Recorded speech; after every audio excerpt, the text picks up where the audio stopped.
Assalamualaikum dan salam Sarawakku sayang. Buletin UKAS edisi petang 6 April 2020 bersama saya Karzarif Afindi. Tumpuan berita edisi petang ini. Pentadbiran Kerajaan Sarawak tidak terjejas meskipun terdapat 5 anggota Kabinet Negeri dikuarantinkan selepas mereka didapati mempunyai kontak rapat dengan seorang yang disahkan positif COVID-19 sebelum ini. Ketua Menteri Sarawak Datuk Petinggi Dr. Abang Abdul Rahman Zohari Tun Datuk Abang Haji Openg berkata, kesemua anggota Kabinet Negeri yang terlibat tetap meneruskan tugas mereka dari rumah masing-masing meskipun terpaksa mematuhi arahan kuarantin selama 14 hari. Ya, kita masih berhubung dengan menggunakan teknologi lah. Semalam kita ada video conferencing dan SMA sekarang ini membukakan aplikasi untuk kita berhubung, dan kuarantin ini adalah SOP disebabkan oleh seorang daripada ahli yang menghadir masyarakat ini positif COVID dan mengikut peraturan yang semua dah di kuarantin 14 hari dan tidak ada halangan, tidak menjejaskan. Bahkan saya berhubung dengan Datuk Ahmad Douglas menerusi telefon kita, dan juga kita sekarang ada video conference, senanglah. Bercakap dalam sidang media selepas majlis penyampaian simbolik bantuan makanan untuk penduduk luar bandar di Miri pada Ahad, beliau menambah kelima menteri Kabinet Negeri yang dikuarantinkan berada dalam keadaan sihat. Yang saya difahamkan mereka kontak saya lah. Timbalan Ketua Menteri kita 2 orang, dah 2 kuarantin, tapi mereka sihat hanya diam di rumah. Begitu juga dengan Menteri Kebajikan kita, wanita kita, dan juga Menteri Utility Rundi. Selain daripada Menteri Muda, Dr. Jarib memang positif lah, dia di hospital.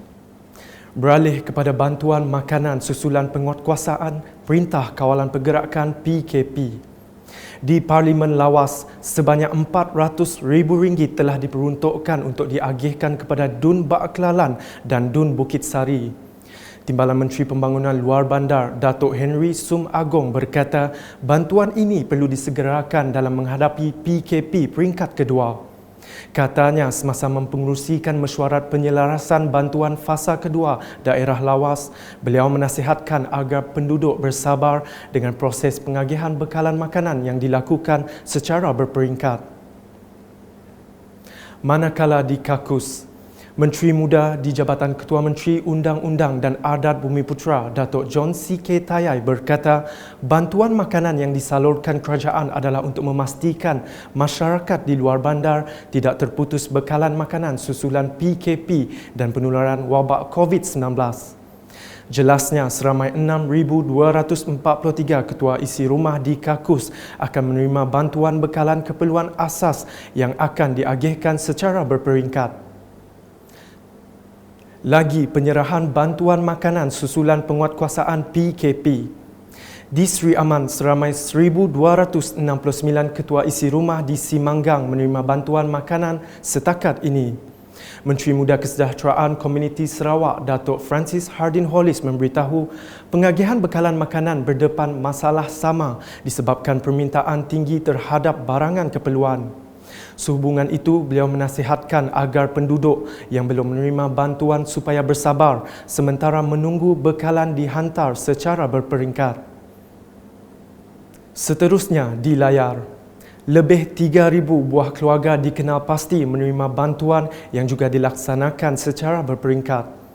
Misi pengagihan dan penghantaran menekankan aspek keselamatan di mana setiap rumah panjang akan mempunyai wakil sebelum diedar kepada keluarga di rumah panjang tersebut. Pengagihan bantuan tersebut telah diselaraskan oleh petugas dari Pusat Khidmat Dun Layar dengan kerjasama agensi-agensi lain. Berita seterusnya, mengambil masa selama 4 jam tidak menghalang Ketua Wanita PBB Kampung Long Napir, Helen Sabing dan pasukannya yang mewakili Pusat Khidmat Ahli Parlimen Limbang dan Pusat Khidmat Dun Batu Danau menghantar bantuan makanan kepada masyarakat Penan di Long Rayeh dan Long Adan. Menurut Helen, mengikut perancangan asal, bantuan akan dihantar dengan menggunakan perkhidmatan udara, tetapi disebabkan tarikhnya masih lama, penghantaran bantuan makanan ini dihantar dengan menggunakan jalan darat. Kami orang hari ini menghantar untuk bantuan makanan pergi Long Raya. Jadi kami bermalam di Long Raya lah. Esok sambung ke Long Adang. Dari Limbang pergi Long Raya mengambil masa 4 jam. Jadi dari Long Raya pergi Long Adang mengambil masa 5 jam. Tambah Helen, 3 kenderaan pacuan 4 roda digunakan untuk membuat penghantaran ke kawasan berkenaan. Buletin UKAS diakhiri dengan perkongsian video mengenai COVID-19 dari seorang anak jati Sarawak yang merupakan Insta-famous, juga salah seorang petugas kesihatan. Untuk pengetahuan kita orang yang baru follow Ngek je, Ngek adalah seorang healthcare worker bekerja di bahagian kesihatan lah. So Ngek akan share dengan tuan pada video tu bagaimanakah perasaannya menjadi seorang frontliner untuk handle case COVID-19 tu. Everydaynya macam satu peperangan tu sih. Bila kita datang sia, orang dah kisah kau siapa lagi dah. Yang datang sia, kita orang terus ambil register nama and then tukar kepada PPE, personal protection equipment, which is all the apron, the glove, the mask, face shield, something like that, yang akan beri mengikut di mana zon anda berada lah, which is unfortunately for Ngek berada di zon yang paling bahaya, iaitu swabbing pun area lah, di mana tempat orang mengambil spesimen lah, because Ngek bekerja di bahagian patologi department. So Ngek bertanggungjawab untuk menguruskan spesimen ataupun sampel yang diambil daripada pesakit-pesakit ataupun yang disuspek COVID-19-nya. So, menggunakan PPE adalah satu benda yang bagi Ngek adalah satu benda yang menyeksakan lah. Di mana bila kita pakai PPE panas satu, and then kita nak minum satu, susah nak minum, susah nak berak, something like that. Dan bila Ngek berada di sia, Ngek lebih kepada observe lah, lebih pada memerhatikan pejuang-pejuang lain. Ngek pun colleagues macam apa setidaknya pun reaksi apa di pola adanya. Benda yang selalu saya pola adalah macam selalu bertanya pukul berapa jam, because you know what, everybody can't wait to go home, to know the fact that ada orang yang tersayang nunggu di rumah bah.